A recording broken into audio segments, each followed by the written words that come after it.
Audio made possible by www.jackettome.com. Audio Fanfiction Productions presents Wide Awake. Fanfiction written by Angskata003. Fanfiction inspired by the Twilight Saga written by Stephanie Meyer. Chapter 46. Nilla Wafers. Bella's point of view.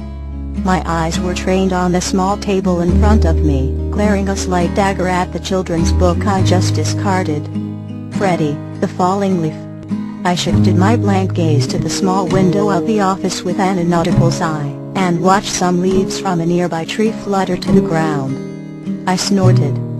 Freddie, the Falling Leaf, was meant to symbolize the loss of a loved one. Apparently, decaying corpses are comparable to foliage in the sight field.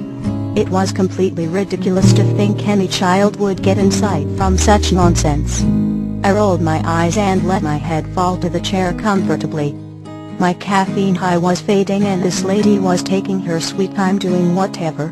It annoyed me, as many things did nowadays, and I was pondering how disappointed Carlisle would be in my behavior if I just left. With a frown, I realized he'd be very disappointed. The office door finally swung open and my head snapped up to see the woman entering. She was all hair, black and glossy, and falling to her waist, as she joggled an abundance of items in her hands. She met my gaze and smiled, though the smile was inhibited by the brown bag she had hanging from her teeth. I watched as she shifted a briefcase to her other hand, and used her heeled shoe to shut the door behind her. She reached her desk, stared at it thoughtfully for a moment, and then just dropped everything in one movement onto its surface. With a nod, she rounded the desk, and sat in her seat, but not before swiftly tucking in the half of her blouse that was flapping out from her skirt. Christ, I rolled my eyes again. This woman was clearly all over the place. When she finally met my gaze, she appeared to be winded, but smiled brightly. "I'm so sorry to keep you waiting. I have a 6-year-old, she explained while waving a hand dismissively, as if this was an obvious excuse for anything. She furrowed her brows at a stack of folders on her desk, and began flipping through them while speaking. "So, Miss Cullen, how are you today?" she asked. My entire body had gone rigid, and I'm certain that my nails were digging into the upholstery of the armrests.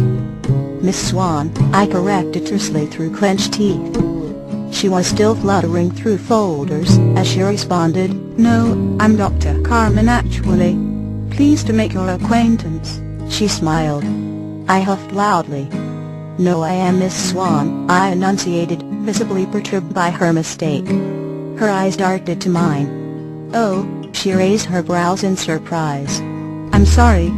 Dr. Cullen called, and I suppose I just assumed." She shook her head, and rolled her eyes.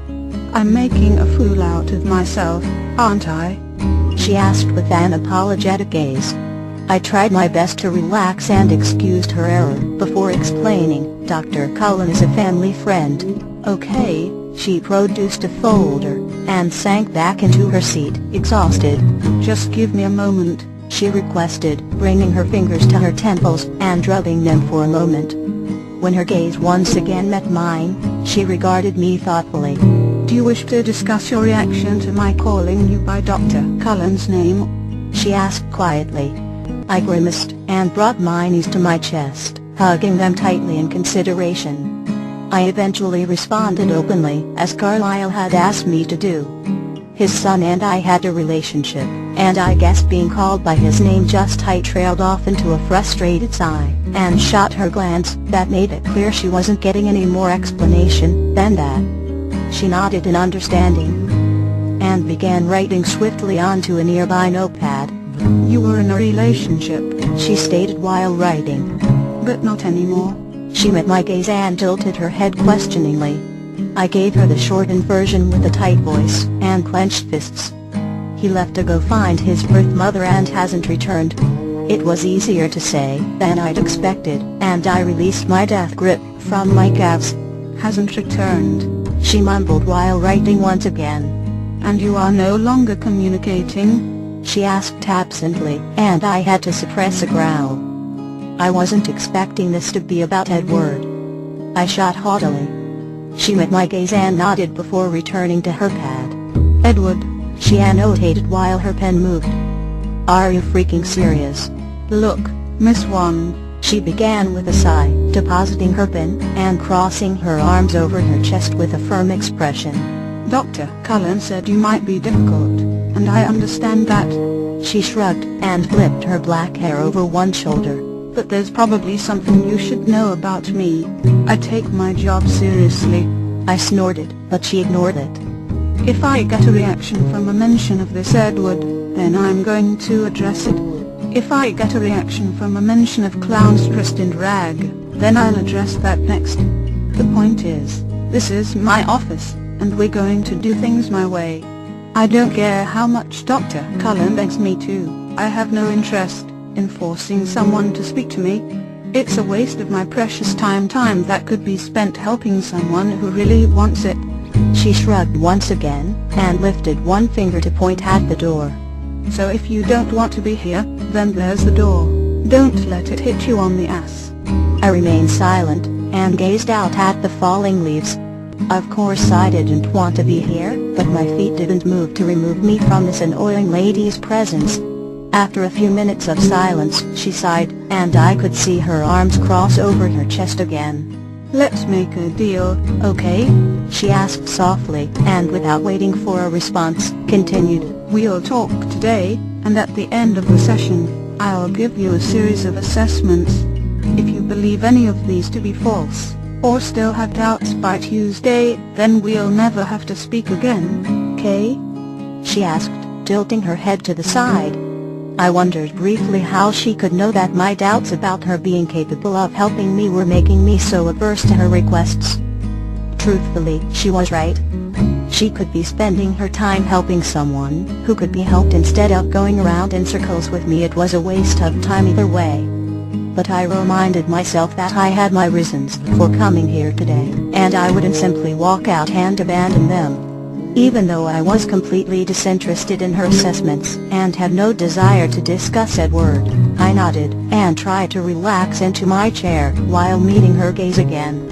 She didn't give me that wide, accomplished smile like Carlyle would have. Instead she just repeated, "Do you and Edward communicate?" and picked her pen back up. I battled my frustration over having to explain the letter, but managed to keep it short and simplified. She pursed her lips with a nod and continued writing. "How long ago did you receive the letter?" she inquired, still writing. I grimaced, and felt my chest constrict painfully, as it always did when I spoke of this. 10 weeks ago, I answered in a whisper. With another nod she continued. "Why do you think he hasn't returned?" She met my gaze with a curious expression. I diverted my eyes once again to the window as I recalled my very first conversation with Carlyle, alone. I stood silently in the doorway of the study to observe him curiously, trying desperately to subdue the added surge of unease that gripped me upon seeing him. Carlyle was hunched over his desk reading through a stack of papers, a pen in one hand and the other fidgeting idly with the corner of a page. His hair was inconspicuously groomed, and though his spectacles made it difficult to see his eyes clearly for any clarification, the sag of his posture made him appear weary. After a while, I began feeling intrusive with my standing and staring. Just as I began to consider leaving, Carlyle glanced up from his desk, his eyes widening behind his reading glasses. With an added surge of tension upon his consideration, I had a moment of limbo, deciding whether or not to regard him, or to cowardly abort my original task. With an objectionable glance at the empty hall leading to the third floor, I turned back to him, and attempted a smile. It was still uncomfortable being alone with a man, and my smile wavered slightly as I once again realized that no one else was in the house. This was so irrational, being afraid to be alone with Carlyle. I knew he would likely sooner harm himself than another living being, yet I still got that twinge of fear that sparked my irrational instinct, fight or flight.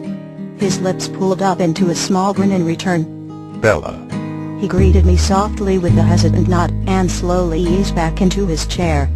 Truthfully, I hadn't really spoken to Carlyle since Edward's birthday. It was a little disturbing seeing as how I'd been living under his roof for the past 6 weeks, and saw him nearly every morning, but I still felt panicked about approaching him so directly and so privately. I had actually considered calling Carlisle on Alice or Rose's cell phone to have this conversation. Ludicrous, but I couldn't help it. While I waged my mental battle, Carlisle rested his hands in his lap, and simply held my anxious gaze. His smile was still warm and friendly, and his eyes were patient. It took me a moment to realize that he was giving me the time I needed to gather the courage to enter. My smile came a little more genuinely at this understanding, and I took advantage of his tolerance without pushing myself. After only a few minutes, I was able to cross the threshold, and his face seemed to say he was satisfied with my progress.